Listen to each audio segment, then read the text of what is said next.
Senhor plantou uma vinha com amor, dela cuidou, esperou que desse uvas boas, uvas bravas dela brotou.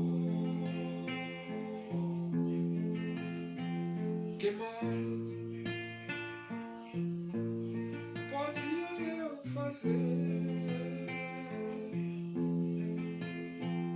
Assim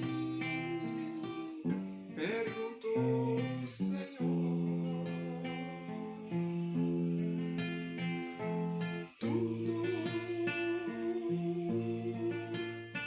eu já fiz pela vinha, como Supremo Pastor.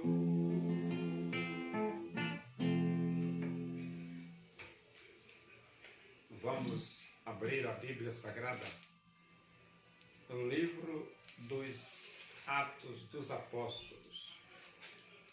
Nós vamos para o capítulo 20, vamos ler do versículo de 1 a 6.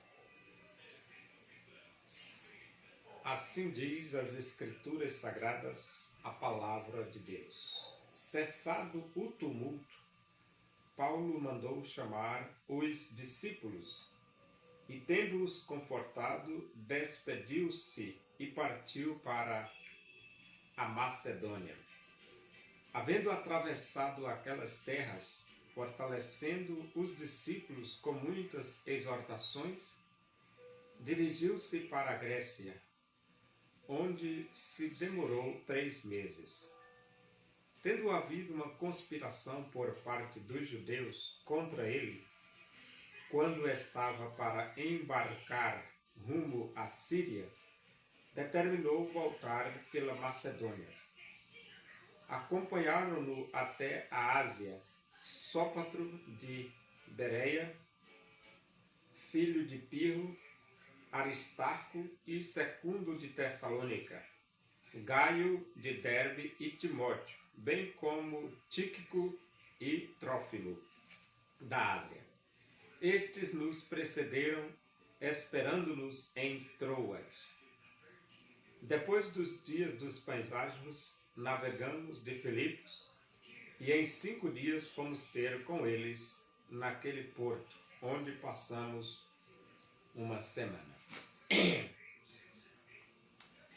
Pregar o Evangelho requer esforço individual. Porque Paulo, ele viajava bastante. E toda essa viagem que ele fazia não era uma viagem simples e nem fácil. Era muito difícil. As dificuldades da época eram tamanhas. Os meios de transportes da época também eram meios precários. Mas, com a dificuldade de transporte e ainda por cima a oposição dos judeus contra o cristianismo, mas mesmo assim Paulo ele não desistiu de trabalhar para espalhar a semente do Evangelho no máximo possível de regiões geográficas da sua época. Por que isso?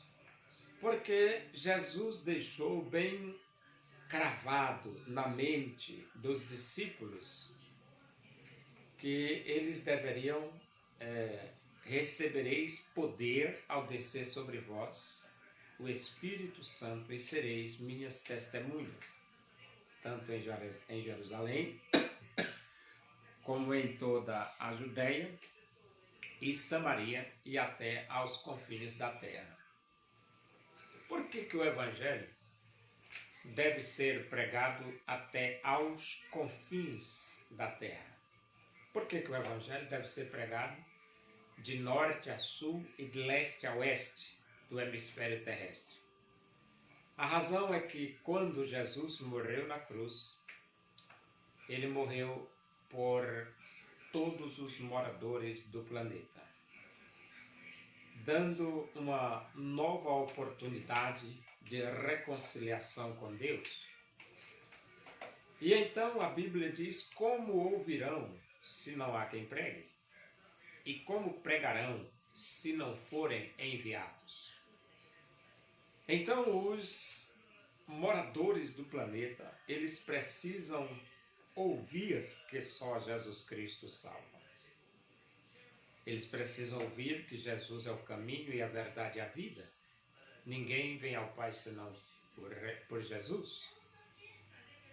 E eles precisam ouvir: e quem crê será salvo, e quem não crê será condenado. E nesse sentido é que a Bíblia diz que, terminado o tumulto lá na cidade de Éfeso, Paulo mandou chamar os discípulos e confortou os discípulos, encorajou os discípulos, porque o tumulto já era uma oposição à pregação do Evangelho. Mas não deveria desanimar os guerreiros, os lutadores pelo Evangelho de Cristo. E então, depois que ele conforta os discípulos, ele então se despede e parte para a Macedônia. E no versículo 2 diz: havendo atravessado aquelas terras, fortalecendo os discípulos com muitas exortações, dirigiu-se para a Grécia. Então, lá na Macedônia, Paulo fortalece os discípulos, exorta os discípulos, adverte os discípulos. E depois ele vai para a Grécia, onde se demorou 3 meses. Na Grécia, Paulo passa 3 meses.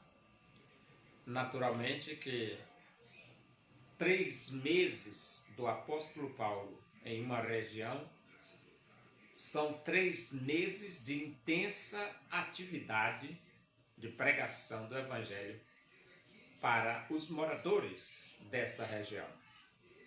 Isto significa dizer que eles foram beneficiados com a presença do apóstolo Paulo. Tendo havido uma conspiração por parte dos judeus contra ele quando estava para embarcar rumo à Síria, determinou voltar pela Macedônia. Essa conspiração revela a oposição, a perseguição aos pregadores do Evangelho da época de Paulo. Eles pregavam que só Jesus Cristo salva, mas os judeus, eles não ficavam satisfeitos. Eles queriam barrar a propagação do Evangelho de Cristo. E conspirar seria uma forma ideal para fazer com que eles, os pregadores, parassem de pregar o Evangelho. Mas Paulo, ele foi inteligentíssimo, porque ele diz que, tendo havido uma conspiração por parte dos judeus contra ele, quando ele estava para embarcar rumo à Síria, então ele estava para embarcar rumo à Síria. Mas então ele soube desta conspiração e determinou voltar pela Macedônia. Então ele mudou de rota. Por que mudar de rota? Porque se você sabe que tem uma conspiração contra você, você evita aquela rota e vai por outra rota.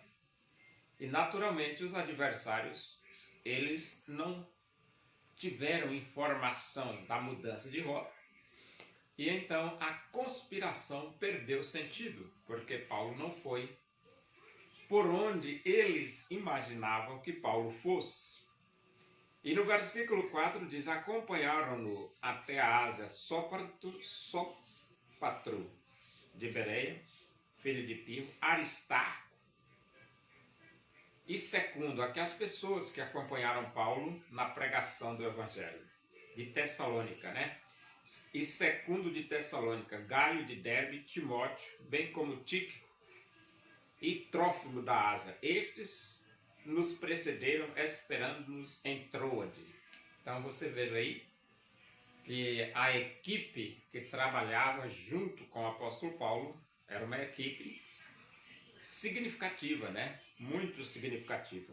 Depois dos dias dos pães ágimos, navegamos de Filipos e 5 dias fomos ter com eles naquele porto, onde passamos uma semana. Então assim se desenvolvia a pregação do Evangelho de Cristo nos dias apostólicos. E hoje, como se desenvolve a pregação do Evangelho de Cristo nos dias modernos? Hoje nós temos as igrejas. E, naturalmente, cada estado tem um número de cidades e cada cidade tem um número de bairros. E a propagação do Evangelho tenta colocar um missionário em cada bairro de cada cidade.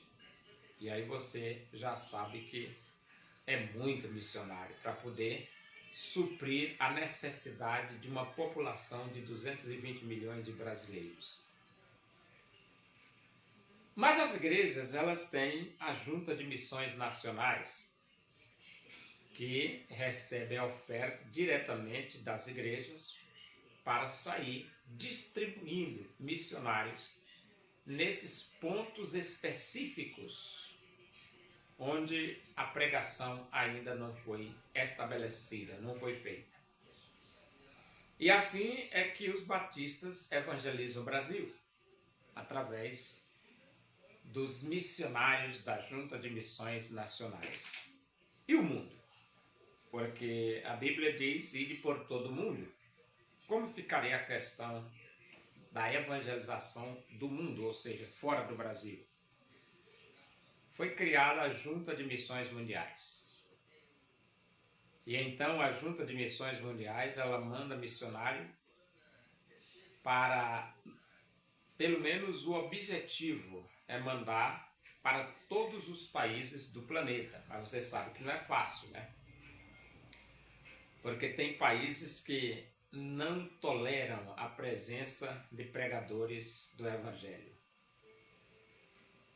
Mas, na medida do possível, a Junta de Missões Mundiais vai sustentando obreiros aonde ela consegue colocar o obreiro para dizer àquela comunidade que só Jesus Cristo salva. E quem sustenta estes obreiros? As igrejas batistas. Os membros das igrejas batistas, eles trabalham, eles ganham dinheiro e eles cooperam com o dízimo, 10% do seu salário. E esse dinheiro, ele é administrado individualmente por cada igreja.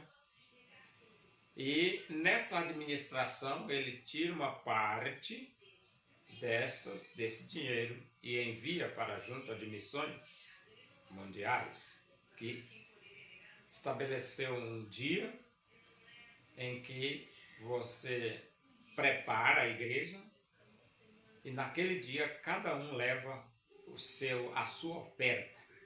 E junta-se todas as ofertas de todas as igrejas no Brasil inteiro, e essa oferta é que sustenta os missionários fora do Brasil. Então, existe a oferta de missões mundiais, existe a oferta de missões nacionais e existe a oferta de missões estaduais. Todas essas ofertas o propósito e finalidade delas é sustentar os obreiros que estão a pregar o Evangelho distribuídos no mundo inteiro. Paulo não era diferente. Paulo, ele viajou bastante e pregou bastante, fortaleceu bastante e ajudou bastante a igreja em sua época.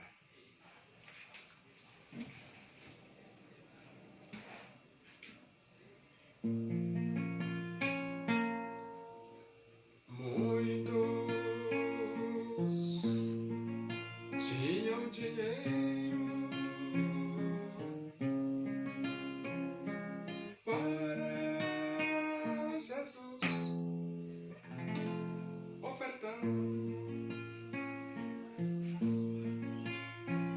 aquilo que lhe sobrava. Quiseram a Jesus doar uma viúva pobre, foi a Jesus ofertar, lançou ali 2 pequenas moedas, seu tudo quisera dar.